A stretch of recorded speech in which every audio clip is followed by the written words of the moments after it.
આપ આપના પ્રશ્ન પૂછી શકો છો. આપના પ્રશ્નનો ઉત્તર આપશે શ્રી ડૉક્ટર પાર્થ રાણા, જેઓ આંખના પડદાના નિષ્ણાત છે અને અમદાવાદમાં તેઓ પ્રેક્ટિસ કરી રહ્યા છે. આપણે વાતની શરૂઆત કરી પહેલાં આ શબ્દ કંઈક નવો છે અમારા બધા માટે કે જે લોકો મેડિકલ સાયન્સીસનો બેકગ્રાઉન્ડ નથી રાખતા. તો સામાન્ય ભાષામાં માયોપિયાને જો સમજાવવું હોય તો આપ કઈ રીતે સમજાવશો? માયોપિયા એટલે બેઝિકલી માઇનસ નંબર. જે આંખમાં જે ચશ્માના નંબર આવતા હોય છે ને પ્લસ પણ હોય છે, માઇનસ પણ હોય છે. તો આમાં જે માઇનસ નંબર હોય છે ને એને આપણે મેઇનલી માયોપિયા કહીએ છીએ. જી, તો જ્યારે આજકાલ તમને ખબર જ છે કે કંઈ પણ આવે એટલે લોકો સર્ચ કરતા હોય છે, એટલે ઇન્ટરનેટ પર સર્ચ કરતા એક માયોપિયા શબ્દની સાથે people May also search for અને હાઇપરમેટ્રોપિયા શબ્દ હતો એ. તો આ બંને કોરિલેટ કરે છે કે ઓપોઝિટ છે એકબીજાના કે શું છે? બિલકુલ. એટલે જે માઇનસ હોય છે નંબર એને આપણે માયોપિયા કહીએ છીએ અને એમાં એ જ રીતે જે પ્લસ નંબર હોય છે એને આપણે હાઇપરમેટ્રોપિયા કહીએ છીએ. એટલે બેઝિકલી શું છે કે આઈબોલની જે સાઇઝ હોય ને એના પરથી આ ડિપેન્ડ કરતું હોય છે. નોર્મલી જે આપણે આઈબોલની સાઇઝ જો નોર્મલ હોય અને ડાયરેક્ટ જે આગળથી લાઇટ આવતી હોય રેટિના સુધી પહોંચતી હોય તો આપણને જે છે ચશ્માના નંબર નથી આવતા. પણ જો આઈબોલ થોડોક નાનો રહી ગયો છે અને આગળથી જે લાઇટ આવે છે રેટિના પર ફોકસ નહીં, એની પાછળ સુધી ફોકસ થાય છે, તો એને આપણે હાઇપરમેટ્રોપિયા કહીએ છીએ અને એની અંદર પ્લસ નંબરના ચશ્મા આપવા પડે છે. અને જ્યારે જઈને આઈબોલ નોર્મલ સાઇઝ કરતાં થોડોક મોટો થઈ ગયો છે તો ત્યારે આગળથી લાઇટ આવતી હોય રેટિના સુધીની વચ્ચે સુધી જ ફોકસ થાય છે, તો આપણે માઇનસ નંબરના ચશ્મા આપીને એને ફોકસ કરીએ છીએ. તો આને આપણે માયોપિયા કહીએ છીએ. જી, તો આ માયોપિયા અને તમે કીધું કે કઈ રીતે આઈબોલ અને એનું પ્રતિબિંબ બનવાની વાત સંબંધ છે, તો એનું કારણ શું? એ ડિસ્ટર્બ થવાનું કે એ ફ્લેક્સિબલ ન રહેવાનું કારણ શું? એટલે આના ઘણા બધા કારણ હોય છે.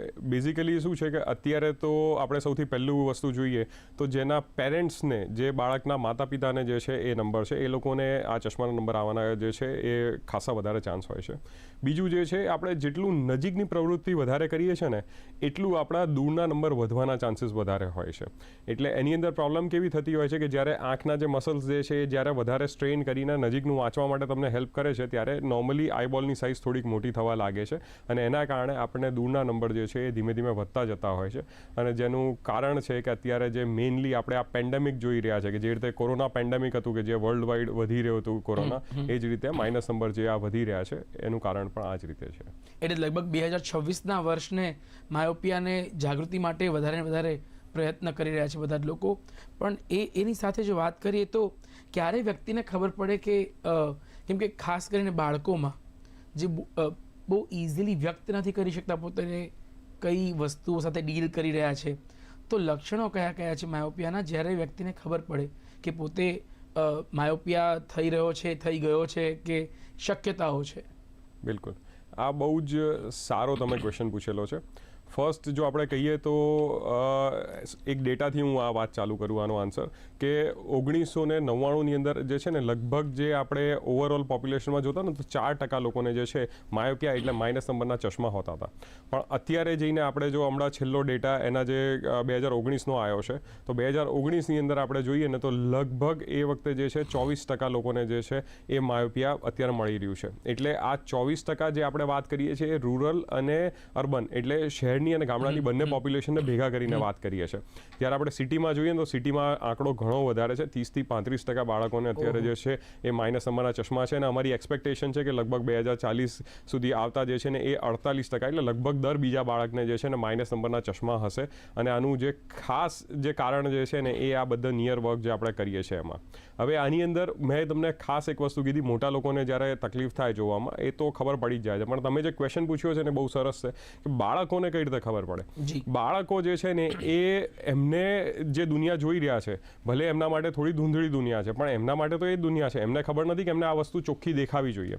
આજે સ્કૂલમાં જઈને બાળક બેસે છે તો એને જઈને બોર્ડ પર સરખું દેખાય કે ના દેખાય એ તો જઈને એમ વિચારે છે કે જઈને બાકી બધાને પણ આમ દેખાતું હશે. એટલે આ ખાસ જે છે બાળકોની અંદર સૌથી વધારે પ્રોબ્લેમ થતી હોય છે.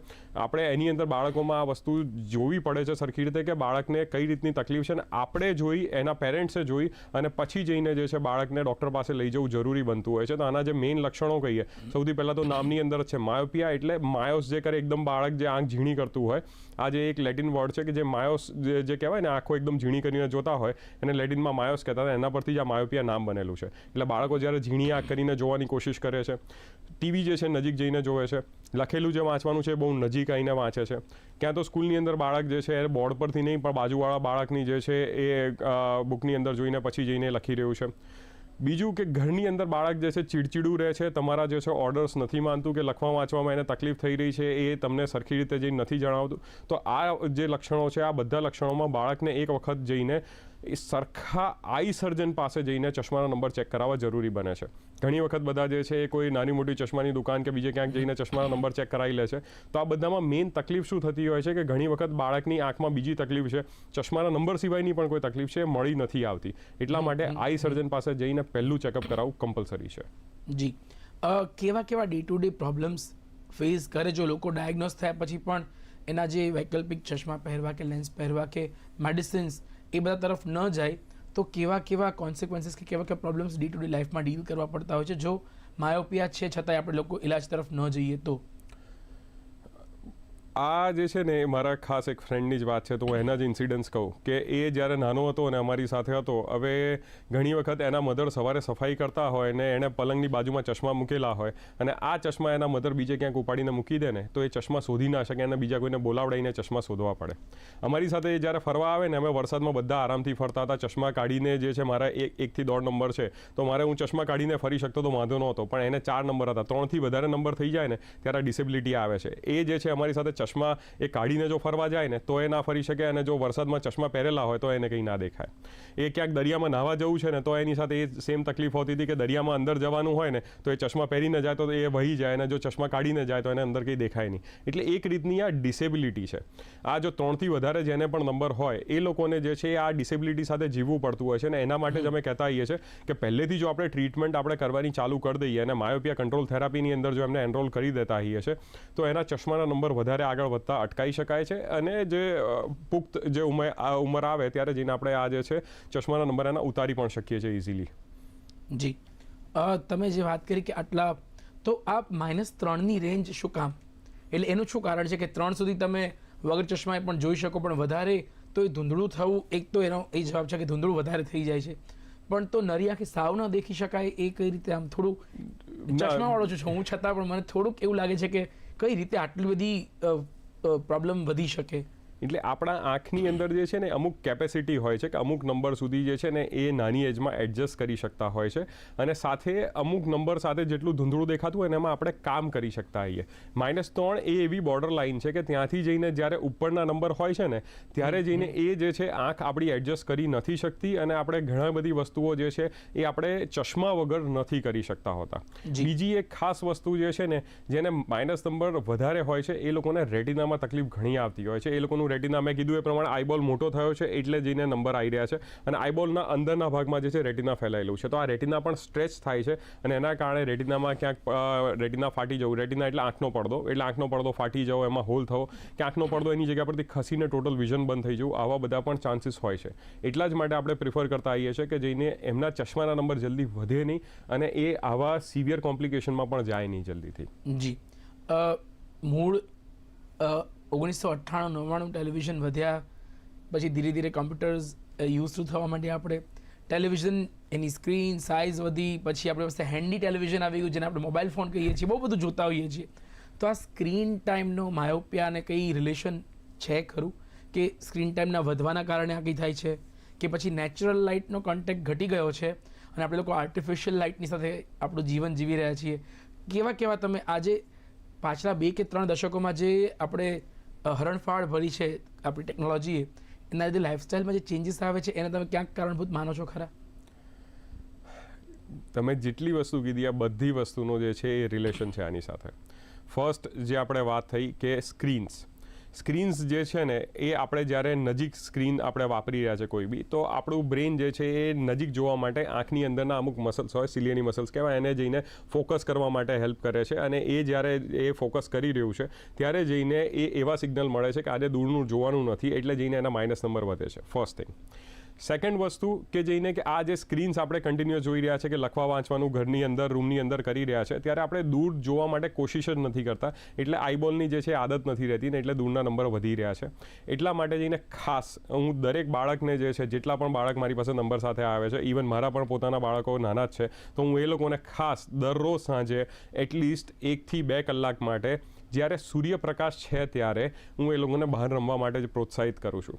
એનાથી શું છે કે જ્યારે સૂર્યપ્રકાશ છે એટલે આપણને દૂરની વસ્તુઓ દેખાય છે, આપણે દૂર કોઈ પક્ષી ઉડે છે તો દેખાય છે, ત્યાં સૂર્યાસ્ત થતો આપણને દેખાઈ રહ્યો છે કે દૂરના ઝાડપાન આપણને દેખાઈ રહ્યા છે, તો આપણે દૂરનું જોવા માટે કોશિશ કરીએ છીએ અને એના કારણે જ આપણા બ્રેઇન સિગ્નલ મોકલે છે કે હજી આપણે દૂરનું જોવાનું છે. ને આ જે નંબર વધે છે ને એનું પ્રોગ્રેશન પણ આપણે આ ખાલી સૂર્યપ્રકાશમાં 12 કલાક 2 કલાક બાળકને રાખવાથી પણ આપણે રોકી શકીએ છીએ. A new word, may be a new word. તમને એવું લાગે છે કે આઈ જીમ જેવું કંઈ હોવું જોઈએ જે આંખને કસરત થવાનું ચાલુ કરાવવું પડે? કારણ કે ઘર નાના થઈ રહ્યા છે, ફળિયાવાળા ઘર ધીરે ધીરે શહેરોમાં ખાસ કરીને ઘટી રહ્યા છે, અને એ સિચ્યુએશનમાં તમારે દૂરનું જોવું તો જોવું શું? તમે ના તો બર્ડ વોચિંગ કરો છો શહેરમાં રહીને, વધીને બ્લેકબોર્ડ તો એ પણ સ્માર્ટ થતા જાય છે, ઝૂમ થવા માંડ્યું છે. તો આ કન્ડિશનમાં તમને લાગે છે કે આઈ જીમ જેવું કે પછી આંખોને સ્પેશિયલી 1-2 કલાક દિવસે કસરત આપવી જરૂરી છે? એટલે આ કસરત જે છે ને એ બહુ ખોટો વર્ડ છે, હું સાચું કહું તો. કસરતમાં ઘણા બધા પછી શું કહે છે કે હું ઉપર નીચે આ કરું છું, ડાબે જમણે કરું છું. આઈ યોગા પણ હમણાં એક નવો વર્ડ આવ્યો છે કે હું આઈ યોગા કરું છું ને મારા ચશ્મા નંબર ઉતરી જશે. એ બધી ખોટી વાત છે. દૂર સુધી એનાથી કંઈ જ ફરક નથી પડવાનો. મેં સમજાવ્યું પ્રમાણે આંખ ઉપર નીચે ડાબે જમણે કરવા માટે આંખની આજુબાજુ 6 મસલ છે એ મૂવ કરી રહ્યા છે અને એ સ્ટ્રોંગ થઈ રહ્યા છે. પણ આઈબોલ જે મોટો થઈ રહ્યો છે ને જેના કારણે નંબર આવી રહ્યા છે એને આની સાથે કોઈ જ લેવા દેવા નથી. તમારી વાત બિલકુલ સાચી છે કે જે ફળિયાવાળા ઘર નથી, એટલા મોટા ઘર નથી, પણ ગલી તો આપણી છે જ ને. મારા છોકરા આજે જઈને જે છે, ભલે મારા ઘરમાં નાનકડું ગાર્ડન છે પણ એ તો બહાર ગલીમાં જ રમવામાં એ જ છે. એ બહાર ગલીમાં જઈને થોડીક વાર ક્રિકેટ રમે છે ને તો એની અંદર જે છે હું ખુશ છું કે એ ક્રિકેટ રમવા માટે બોલ જેટલો દૂર જઈ રહ્યો છે તેને ફોકસ કરવું પડે છે. બોલ સામેથી કોઈ નાખી રહ્યું છે તો એને એ ફોકસ એ આંખ એને જોશે નહીં જોવે. યસ, એટલે એ ટ્રેન થઈ રહ્યું છે. એટલે એ જ રીતે જઈને આપણે જે છે એ આ બાળકોને જસ્ટ થોડી વાર માટે બહાર ગલીમાં, ગાર્ડનમાં, ગમે ત્યાં જઈને જે છે થોડીક વાર રમાડવાની જરૂર છે. અને સૂર્યપ્રકાશ હોય ત્યારે. અંધારું થઈ ગયા પછી ઘણી વખત આપણે રાતે જઈને 9 વાગે 10 વાગે રમાડીએ તો એને અંધારામાં એટલું બધું દૂર સુધી દેખાવાનું નથી. અધરવાઇઝ જો તમારી પાસે એટલી સરસ લાઇટિંગવાળું ગાર્ડન છે જ્યાં આગળ તમે દૂર સુધીનું રમાડી શકો છો, વાત અલગ છે. બટ આઈ વિલ પ્રિફર કે મતલબ તમે જે છે એ સૂર્યપ્રકાશવાળા સમયે જઈને રમાડો એમને. ફેઝ 2 ઓફ માય ક્વેશ્ચન, કૃત્રિમ લાઇટની અસર આંખ પર કેવી રહે છે? એમ ઘણું બધું કામ, નાઇટ લાઈફ તો શબ્દ એટલો સરસ બધાને ગમવા માંડ્યો છે ને કે બધું સગવડિયું થઈ ગયું છે. દિવસ હોય કે ના હોય કામ નથી અટકતું. તો જેટલી પણ કૃત્રિમ લાઇટો છે જેની સાથે કામ થઈ રહ્યું છે એની અને આંખની કોઈ ચેન્જીસના લીધે પણ તમને લાગે છે માયોપિયા કે એવું કંઈ થઈ શકે? કૃત્રિમ લાઇટમાં બેઝિકલી શું છે કે આપણે જેમ અત્યારે આ સ્ટુડિયોની લાઇટ છે તો હું આ દિવાલ સુધી જ જોવાનો છું, દિવાલથી દૂર નથી જોવાનો. મોટાભાગની જે લાઇટ્સ જે છે એ ફ્લડ લાઇટ્સ જેવી આપણે અમુક જગ્યાએ 4 રસ્તા પર કેન પર જોતા હોય એવી બધી જગ્યાએ લાઇટ નથી મળવાની. એટલે એ કૃત્રિમ લાઇટની અંદર ઓબ્વિયસલી જે છે એ તમે જ્યારે નજીકનું એક 4 દિવાલની અંદર જ બેસીને કામ કરવાના છો તો માયોપિયાનું પ્રોગ્રેશન તો થવાનું જ છે. અને ખાસ કરીને જો સ્ક્રીનની લાઇટ જો તમે વાત કરતા હો તો સ્ક્રીનની લાઇટના આ બધાના કારણે જઈને ડ્રાય આઈ એ એક આખો અલગ ટોપિક છે. એમાં આના કરતાં પણ વધારે મોટો જે છે તમારે એપિસોડ કરવો પડે. ઇવન એર કન્ડિશનર, ડ્રાય આઈને જે એસીમાં રહેતા હોય એ લોકોને આ બંનેનો બહુ અલગ જ સંબંધ છે એવું મને પણ ક્યાંક આ જ સર્ચ કરતી વખતે આવ્યું હતું. પણ આપણે આટલી બધી ઇન્ટરેસ્ટિંગ વાતો કરી રહ્યા છીએ, ફરી કન્ટિન્યુ કરીશું. હાલ સમય થયો છે વિરામનો. વિરામ બાદ ફરી મળીશું જિંદગી કેફેમાં.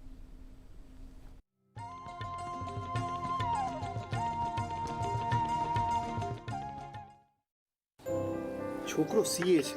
ના પીવે છે. છોકરાના પાડોશી હમણાં જ મળ્યા હતા. પીધેલી હાલતમાં ગાડી ટ્રક સાથે ઠોકી દીધી. ગાડી એ ગઈ ને આબરૂ એ ગઈ. મારે દારૂડિયાને દીકરી નથી દેવી. યાદ રહે, દારૂનો નશો લાગે જિંદગીને બટ્ટો. નશાયુક્ત પદાર્થના ગુના માટે 10 વર્ષ સુધીની કેદ અને ₹5 લાખ સુધીનો દંડ. નશામુક્ત ગુજરાત, પ્રગતિશીલ ગુજરાત.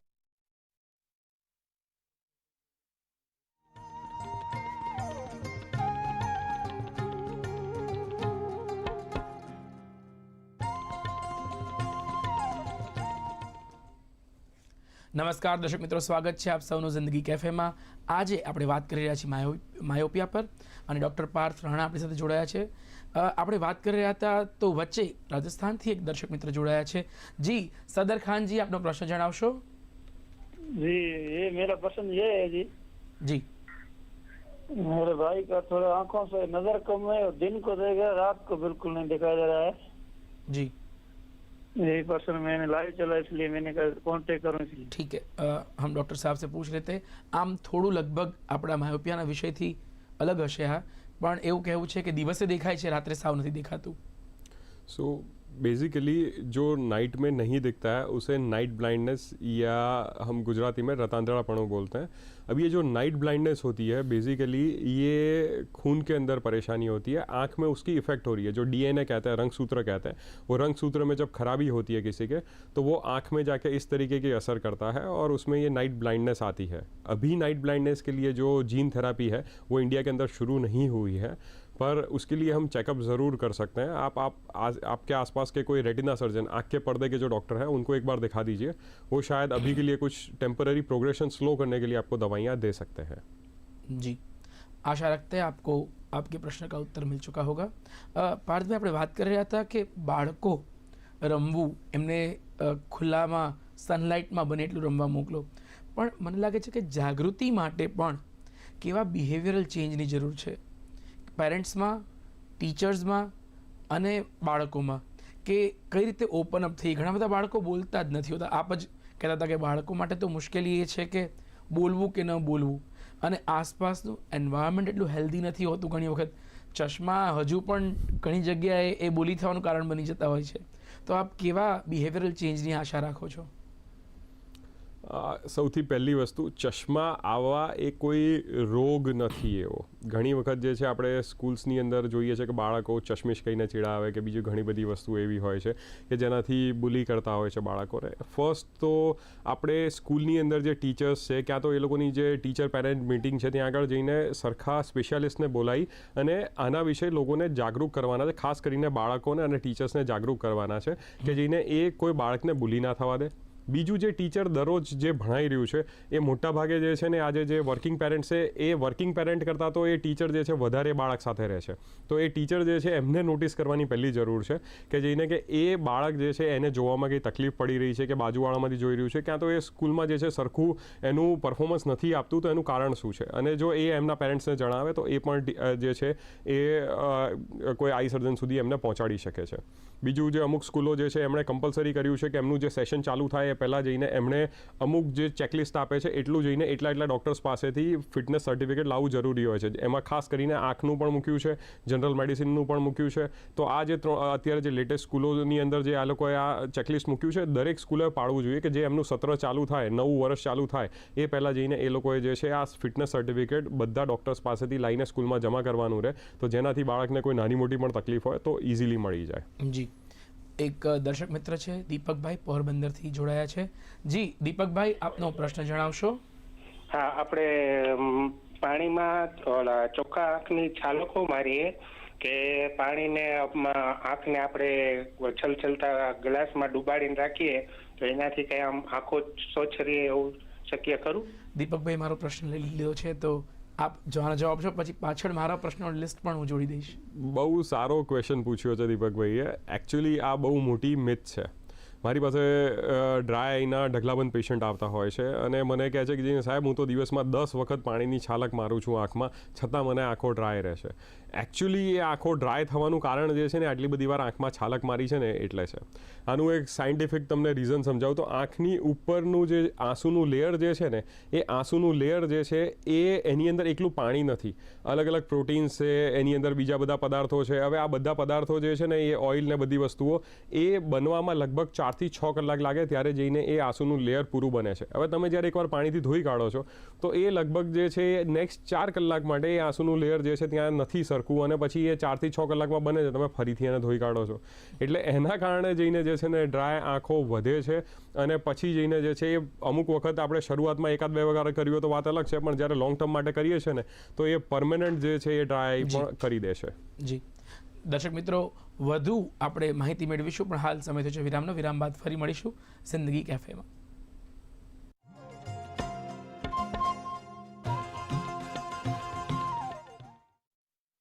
જીમી, ઓ જીમી, અમારો કબાટ કોને ખોલ્યો તો?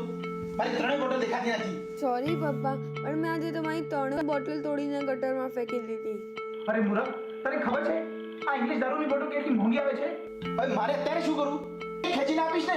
જોયું પપ્પા, તમે આજે મારા પર હાથ તો ઉપાડ્યો પણ મને માર્યું નહીં, કારણ કે તમે આજે નશો નથી કર્યો, તમે હોશમાં છો. શું તમે તમારા બાળકોનું ભવિષ્ય સુધારવા માંગો છો? તો આજથી જ નશાબંધી અપનાવો.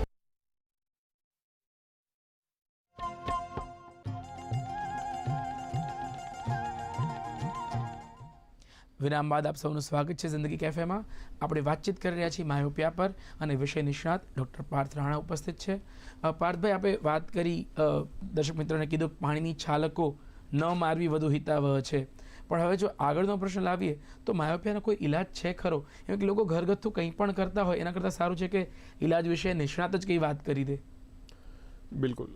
ઈલાજ એટલે એમ તમે કહો કે જેને માયોપિયાને મટાડી દઈએ એ તો જઈને સર્જરી છે, અને જે એ પુખ્ત વયની ઉંમર હોય, જ્યારે 18 થી 20 વર્ષની ઉંમર થાય એના પછી જ થઈ શકે છે. પણ હા, એનું પ્રોગ્રેશન સ્લો કરી શકાય છે. એટલે બાળકોમાં પ્રોગ્રેશન સ્લો કરવું ખાસ જરૂરી છે, અને એની અંદર આપણે માયોપિયા કંટ્રોલ થેરાપી આને કહેતા હોઈએ છીએ. અને આ માયોપિયા કંટ્રોલ થેરાપીમાં અલગ અલગ વસ્તુઓ આવતી હોય છે. સૌથી પહેલું, જો સૌથી બેઝિક વસ્તુ જે આજે વર્લ્ડ વાઇડ જે સૌથી પ્રચલિત થઈ છે એ અમુક આઈ ડ્રોપ્સ આવે છે. એટ્રોપિનના આઈ ડ્રોપ્સ આવે છે, જે એને ડાયલ્યુટ કરીને એકદમ બેઝિક કોન્સન્ટ્રેશનમાં આપણે આ આઈ ડ્રોપ્સ આપતા આવીએ છીએ, અને આ આઈ ડ્રોપ્સથી જે છે ચશ્માના નંબર આગળ વધતા અટકે છે. સેકન્ડ જે છે એ સ્પેશિયલ આના ચશ્મા આવે છે. આ જે ચશ્મા જે છે ને એને પેરિફેરલ ડીફોકસ ગ્લાસીસ કહેવાય છે, અને આ પેરિફેરલ ડીફોકસ ગ્લાસીસ જે છે એનાથી પણ ચશ્માના નંબર જે છે એ આગળ વધવાની જે પ્રોગ્રેશનની સ્પીડ જે છે એને આપણે સ્લો કરીએ છીએ. પછી લેટેસ્ટ જે છે એ અમુક કોન્ટેક્ટ લેન્સ પણ આવ્યા છે. જેમ ચશ્મા કામ કરે છે એ રીતે આ કોન્ટેક્ટ લેન્સ પણ કામ કરી રહ્યા છે. અને લાસ્ટ વસ્તુ જે છે એ લાઇફસ્ટાઇલ મોડિફિકેશન.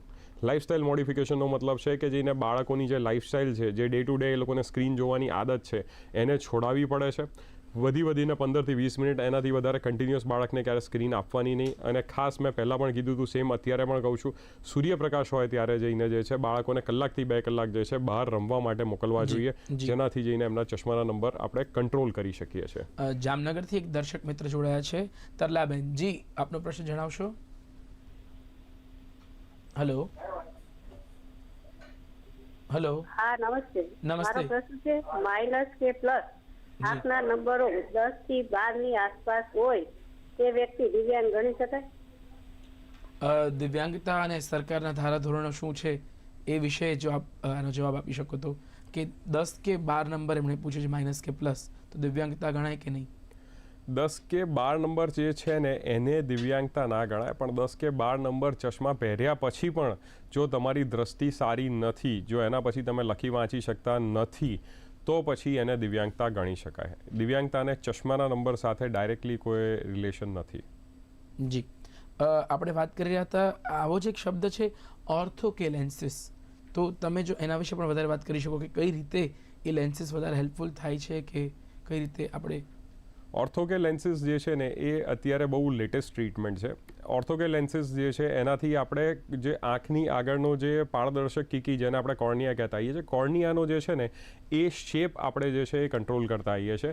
અને એના કારણે જઈને જે છે એ જો આપણે કન્ટિન્યુઅસ યુઝ કરીએ લાંબા સમય માટે, તો એનાથી જઈને બાળકોના ચશ્માના નંબર જે છે એને પ્રોગ્રેશન જે છે એને આપણે સ્લો કરી શકાય છે, અને એના નંબર ઓછા પણ કરી શકાતા હોય છે. અને ખાસ વસ્તુ છે ઓર્થોકે લેન્સીસની કે એ બાળકને દિવસે હેરાન નથી કરવાના, કારણ કે દિવસે પહેરવાના જ નથી, એ રાતે પહેરવાના છે. એટલે રાતે ઊંઘતા પહેલાં એને પહેરાવાના હોય છે, અને જ્યારે 6 થી 8 કલાકે પહેરીને બાળક ઊંઘે છે તો કોર્નિયાનો શેપ ચેન્જ થઈ જાય છે બાળકનો.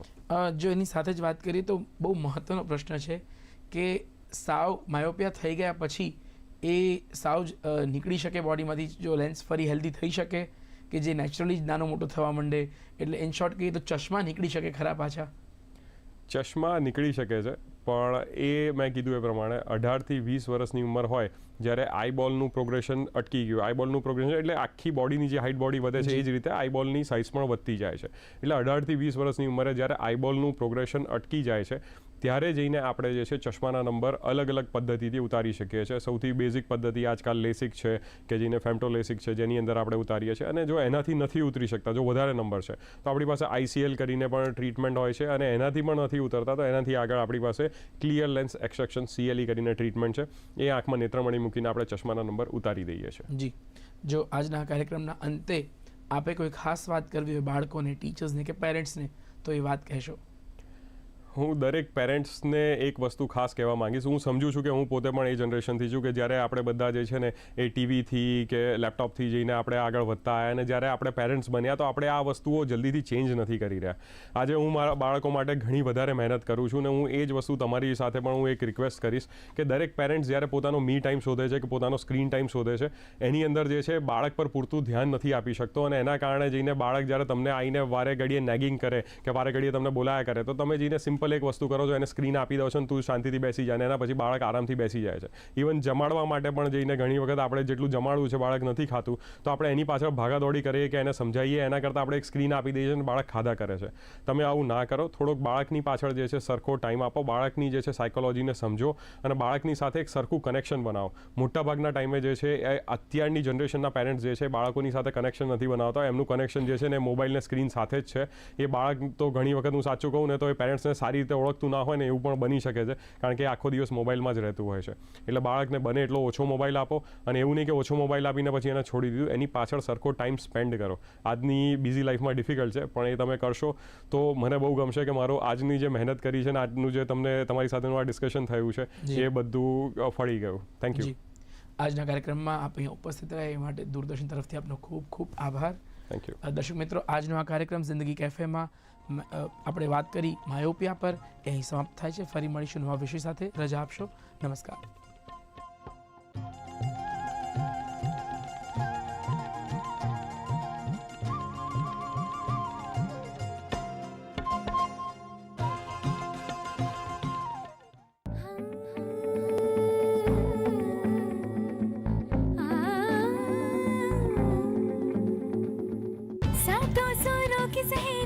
रंगों की है ये पहेली, सतरंगी है ये अटखेली, रंगोली है ये रंगोली.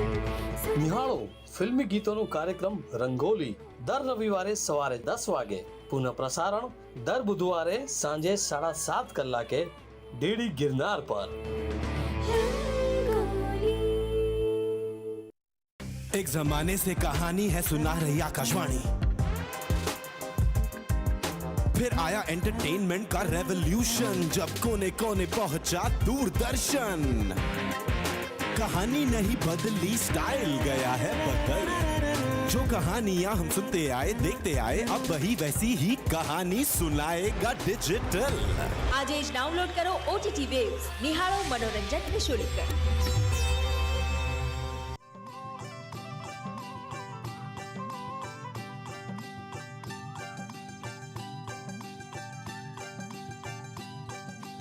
ખેડૂત મિત્રો માટેનો કાર્યક્રમ કૃષિ દર્શન સોમવારથી શુક્રવાર સાંજે 5:30 વાગે. ફોન ઇન લાઈવ બુધવાર અને શુક્રવાર સાંજે 5:30 વાગે માત્ર ડીડી ગિરનાર પર. અચૂક નિહાળો. વિશાખાએ જોબ છોડી દીધો એટલે તમે પણ ઓફિસે જવાનું માંડી વાળ્યું? જો મમ્મી, વિશાખાએ રેઝિગ્નેશન આપી દીધું છે, તો હવે આપણે આ વાત પર ચર્ચા ન કરીએ તો સારું. શું અભિજીત સર એ માણસને પકડવા ગયા છે? હા બેટા, એમને પણ તો દીકરી છે ને.